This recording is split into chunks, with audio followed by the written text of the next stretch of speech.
नमस्ते दोस्तों, आज हम फिर मिल रहे हैं। हमने अगर आपको याद है तो एक 17 सितंबर को वीडियो निकाला था कि हमारी सोसाइटी में एडमिनिस्ट्रेटर कैसे उन्होंने इल्लीगली अपॉइंट किया था।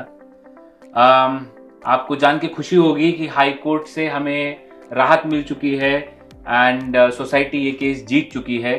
और बहुत ही जल्दी अगर आप देख भी रहे हैं आपके पास तो सोसाइटी में इलेक्शंस की तैयारी बहुत ज़ोर शोर से शुरू हो रही है। तो कुछ लोग बोल रहे थे कि इलेक्शंस नहीं हो रहे हैं सोसाइटी में, मैनेजिंग कमेटी कुछ कर नहीं रही है। तो हमने तो हमारी तरफ से पूरी कोशिश करी थी, जो हमने 17 सितंबर को एक वीडियो लॉन्च किया था, एक वीडियो निकाला था जहां पे हमने बताया था कि कैसे इलीगली एडमिनिस्ट्रेटर को अपॉइंट किया गया था, इररिस्पेक्टिव कि हमने इतने सारे लेटर लिखे थे जॉइंट रजिस्ट्रार ऑफिस में कि आप हमारे सोसाइटी में बताइए इलेक्शन कब कंडक्ट करेंगे, कैसे करेंगे। एंड फिर भी उन्होंने हमारी नहीं सुनी, बट उन्होंने सीधा एडमिनिस्ट्रेटर अपॉइंट कर दिया था। इसके अगेंस्ट में अप्रूवल लेके, एजीएम से मान्यता लेके हमने हाई कोर्ट में अपील दर्ज करी थी। उसके पहले हमने मिनिस्टर के पास गए, वहाँ से फिर हमें कुछ नहीं मिला, तो वहाँ से हम हाई कोर्ट में गए और हाई कोर्ट में ऑनरेबल जज ने क्लियरली मेंशन किया है कि society is not a wilful defaulter. अब उस हियरिंग के लिए हमने तो बहुत बार वहाँ पे गए थे। किरण जी हमारे जो चेयरमैन है, जो हमारे साथ यहाँ पे आज मौजूद है, वो उन्होंने हर हियरिंग अटेंड करी है वहाँ पे। और किरण जी प्लीज बताइए क्या था वहाँ पे सिचुएशन।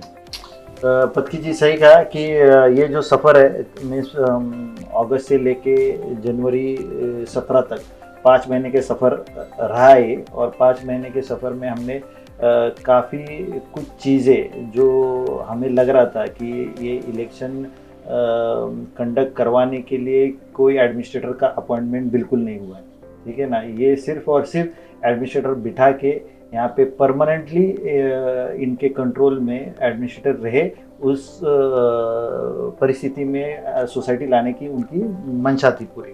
पर इसके साथ साथ मैं चाहता हूँ कि जो ऑर्डर अपने को मिले हैं, मीन्स पहला जो ऑर्डर मिला है 3 अक्टूबर 2023 को, जो हाई कोर्ट ने स्टे दिया था, और वो स्टे में कहा था कि आपको मिनिस्टर के सामने अपील करना है। तो फिर हम लोग मिनिस्टर के पास गए। मिनिस्टर के साथ में इनके जाने के बाद ये उम्मीद से गए कि हमें वो स्टे अपने फेवर में दे देंगे, पर उन्होंने भी वही किया जो मिनिस्टर कर सकता है। पिछली बार भी अपने 2-3 ऑर्डर में भी मिनिस्टर में हमेशा अपने को अगेंस्ट में ऑर्डर दिया हुआ है। तो मिनिस्टर का ऑर्डर लेने के बाद अपन फिर हाई कोर्ट में गए। तो हाई कोर्ट में इनकी पूरी कोशिश थी, इन्होंने बहुत सारे मुद्दे जो केस के रिलेटेड भी नहीं थे वो मुद्दे इन्होंने लाए। तो जब मैं हमेशा केस के लिए जब जा रहा था तो ये रोज़ एक बड़े बड़े दिग्गज लॉयर वहाँ हाई कोर्ट के, वो हमारे खिलाफ खड़े होते थे। और उनका सिर्फ यही था कि यहाँ पे एडमिनिस्ट्रेटर को कैसे लाया जाए। इनकी पूरी पूरी ताकत, इन्होंने पूरी ताकत, यानी जो आपको लॉयर के नाम आप ऑर्डर में भी देख लो कि ये जो लॉयर है काफ़ी कॉस्टली लॉयर है, कि इनके स्टैंडिंग के खर्चे भी ज़्यादा है। इन्होंने ऐसे 8-10 हियरिंग इन्होंने की है, और पर आखिर में सच्चाई के सामने इनका कुछ नहीं टिका। तो अभी अल्टीमेटली जो हाई कोर्ट ने जो ऑर्डर दिया है, उन्होंने क्लियरली कहा है कि ये सोसाइटी कहीं पे भी डिफ़ॉल्ट में नहीं है, और ये ऑर्डर को हम लोग स्टे करते हैं। और इन्होंने हमसे कहा है कि आप जो इलेक्शन का जो जो प्रोसेस है वो कर दे, बल्कि हमने ऑलरेडी किया था और इलेक्शन की तैयारी अभी चालू हो चुकी है। तो अब पत्की जी आपको पता है कि अभी क्या चल रहा है आगे, आप बताइए लोग। बिल्कुल, लेकिन दोस्तों मैं ये बात कहना चाहता हूँ कि ठीक है, मैनेजिंग कमेटी में सब लोगों ने दौड़ के, यहाँ कोई हाई कोर्ट जा रहा है, कोई जॉइंट रजिस्ट्रार ऑफिस जा रहा है, बट आपके मतलब मेंबर्स के सपोर्ट के बगैर ये कायम ये नहीं हो सकता है। सो 22 अक्टूबर को जो हमारा एजीएम हो गया, जहाँ पे आपने हमें 100% बहुमत से आपने हमें बोला कि आप जाइए, ये इस ऑर्डर के अगेंस्ट में लड़िए, और वही हमारी ताकत थी।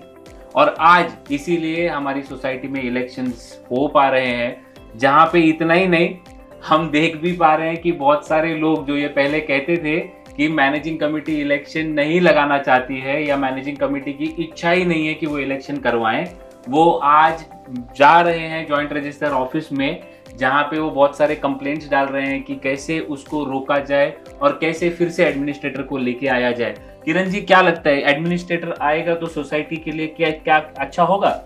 एडमिनिस्ट्रेटर आना, यानी एडमिनिस्ट्रेटर आने के बाद तो सबको एक्सपीरियंस है एडमिनिस्ट्रेटर का क्या है। एडमिनिस्ट्रेटर आने के बाद वो सोसाइटी के जो फंड्स का मिस यूटिलाइजेशन हो जाता है, मिसयूज़ हो जाता है। और उसके साथ साथ यहाँ पे जो लोगों की कठिनाई है वो कभी सॉल्व नहीं करते, जो कठिनाई हमें ही सॉल्व करनी पड़ेगी। और अभी जो इलेक्शन अभी लगेंगे, मुझे लगता है कि अगले महीने में लगेंगे, उसमें थोड़ा सा मैं आपको सबको ब्रीफ देना चाहता हूँ कि इसमें टोटल 19 मेंबर यहाँ पे मैनेजिंग कमेटी में आने की वहाँ पे काउंट है, 19 लोगों का काउंट है। उसमें से 14 ओपन कैटेगरी में से है, 2 महिला रिजर्व है और बाकी 3 कास्ट रिजर्व है। तो ऐसे इस हिसाब से अपने को लोगों को भी ये कमेटी में आने के लिए आना ज़रूरी है। तो ये और कमेटी स्ट्रांग हो जाएगी और ये और लोगों के और सोसाइटी के फायदे के काम होगा इसका। और एक फन फैक्ट बताता हूँ दोस्तों, जैसे ही हमने वो एजीएम करी जहाँ पे आपने हमें 100% सपोर्ट किया था, उस एजीएम के बाद मैनेजिंग कमेटी के अगेंस्ट में या मैनेजिंग कमेटी के अगेंस्ट में हाई कोर्ट में कंटेम्प्ट पिटीशन भी फाइल हुआ है। मतलब लोग किस हद तक गिर सकते हैं सोसाइटी को डुबाने के लिए, ठीक है, वो आपको समझ में आ जाएगा इसमें। इलेक्शन कराने के लिए हम पहले भी तैयार थे, जो हाई कोर्ट ने, माननीय जज ने हमें क्लियरली कह दिया, आप स्क्रीन पे फिर से देख सकते हैं, जहां पे लिखा हुआ है that society is not a wilful defaulter. यहीं पे नहीं दोस्तों, हो सकता है, क्योंकि अगर ये एडमिनिस्ट्रेटर लाने के लिए इतनी कोशिश कर सकते हैं, ये इतना गिर सकते हैं, तो हो सकता है कि ये हमें भी इलेक्शन ना लड़ने दे, हो सकता है कि कोई अच्छे लोगों को ये आगे ना बढ़ने दे। बट अगेन, सच्चाई की कभी हार नहीं होती है, हम लड़ते रहेंगे, हम चलते रहेंगे, आगे बढ़ते रहेंगे। और मैं रेकमेंड करता हूँ, मैं रिक्वेस्ट करता हूँ आप सब लोगों को, प्लीज आगे बढ़िए, क्योंकि ये हमारी सोसाइटी है। जब ये सोसाइटी आगे बढ़ेगी तो हम सबका एक साथ फायदा होगा। Thank you very much. जय हिंद, जय महाराष्ट्र। दोस्तों, इलेक्शन प्रोसेस स्टार्ट हो चुकी है, प्रोविजनल लिस्ट लोगों से शेयर की जा चुकी है, उससे रिलेटेड ऑब्जेक्शंस आ चुके हैं जो इलेक्शन ऑफिसर हैंडल कर रहे हैं। इसके अलावा इलेक्शन प्रोसेस से रिलेटेड आपकी जो भी कोई क्वेश्चंस हो, क्वेरीज हो, जानकारी लेना चाहते हो, उनके लिए कृपया नीचे दिए गए नंबरों पर संपर्क कर सकते हैं। आप हम लोगों से, पुरानी कमेटी से, सोसाइटी ऑफिस से संपर्क करके सही जानकारी ले सकते हैं। सबसे ज़रूरी बात यह है कि इलेक्शन प्रोसेस में अपना सहभाग दीजिए, आगे बढ़ के आइए, हम लोगों का साथ दीजिए। आप यदि कमेटी में आगे अच्छा रोल करना चाहते हैं, आप यदि कमेटी के इलेक्शन में शामिल होना चाहते हैं, तो भी हम लोगों से नीचे दिए गए नंबर पे कांटेक्ट कीजिए। सोसाइटी को आगे बढ़ाने के लिए हम सभी लोग आप लोगों के साथ में हमेशा मिलकर काम करते रहेंगे। धन्यवाद।